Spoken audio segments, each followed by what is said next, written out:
இன்னைக்கு என்ன ரெசிபி செய்ய போறீங்க? இன்னைக்கு மிளகா குழம்பு வைக்கிறேன். மிளகா குழம்பு எப்படின்னு கேளு. எப்படி சாப்பிடுறது? அதாவது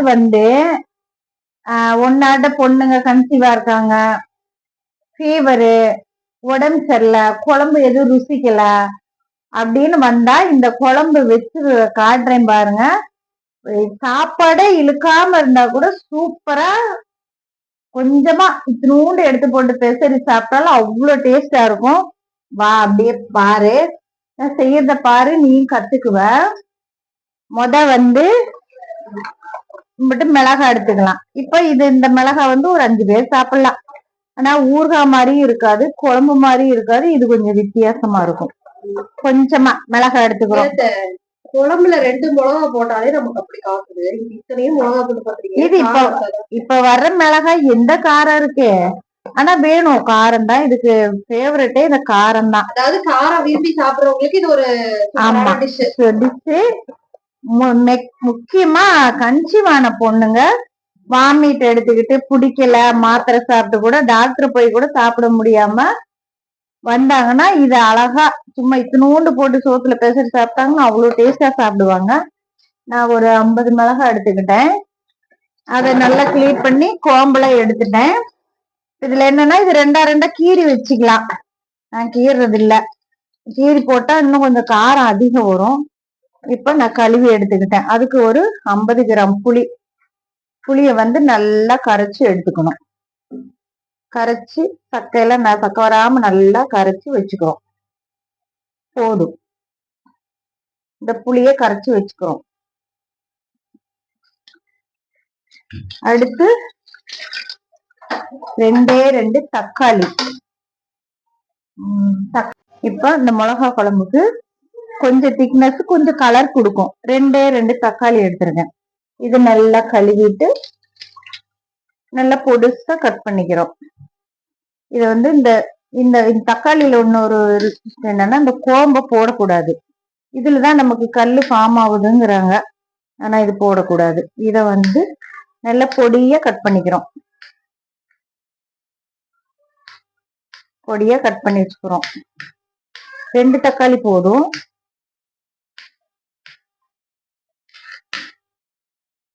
இந்த கோம்பை கட் பண்ணிட்டு 2 தக்காளி பொடிசா கட் பண்ணிக்கிறோம். இதுல 2 பூண்டு உளிச்சு முழுக்க போட்டா நல்லா இருக்கும். ஆனா கன்சீவா இருக்கிற பொண்ணுங்களுக்கு அது பிடிக்காது. ஒரு சில பொண்ணுங்களுக்கு பிடிக்காது, வேண்டாம். இது சிம்பிளா நம்ம பண்ணிக்கிடுவோம்.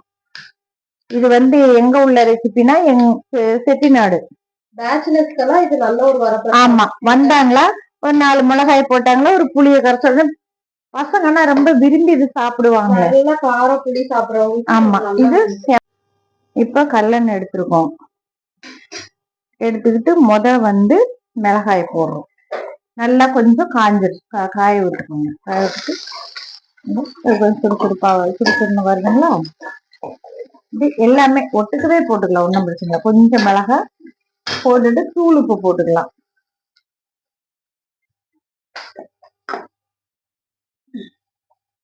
இப்ப நான் இந்த மிளகாய் வேகையில கொஞ்சம் தூள் உப்பு போட்டுக்கிறேன்.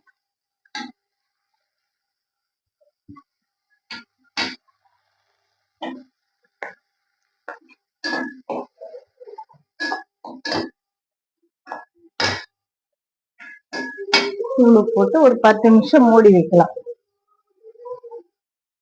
மிளகாயை ஒரு 10 நிமிஷம் ஒரு 2 நிமிஷம் மூடி வச்சுக்கலாம்.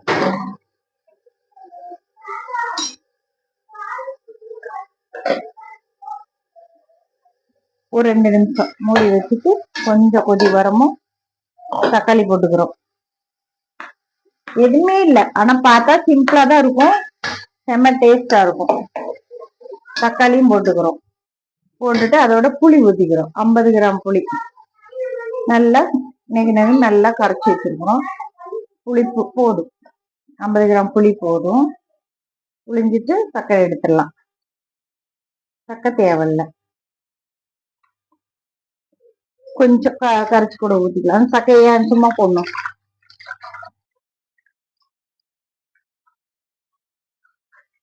கொஞ்சம் கரைச்சிக்கலாம். கொஞ்சம் கரைச்சி எடுத்துட்டு அவ்வளவுதான்.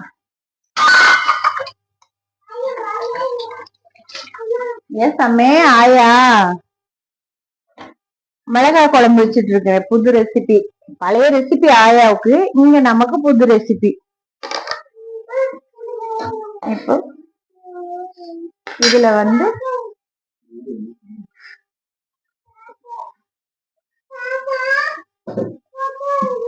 உப்பு கொஞ்சம் நல்லா சுருக்குனே போடலாம். இப்ப நான் ஒரு ஸ்பூன் உப்பு போட்டிருக்கேன்.